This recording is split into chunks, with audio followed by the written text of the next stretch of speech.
How to add or remove Magnifier to the accessibility shortcut menu on the iPhone 16 series.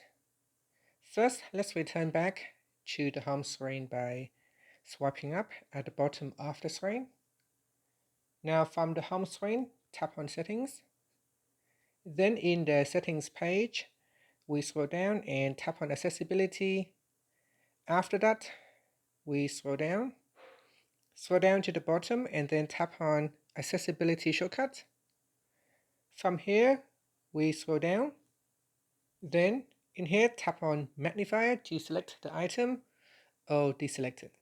When you select Magnifier, and if you triple click on the side button, you will see that Magnifier will be added to the Accessibility Shortcuts menu. And to remove it, we just have to deselect the item, and that will be removed from the shortcut menu. And that's it. After that, you can swipe up to return back to the home screen. Thank you for watching this video. Please like and subscribe to my channel for more videos.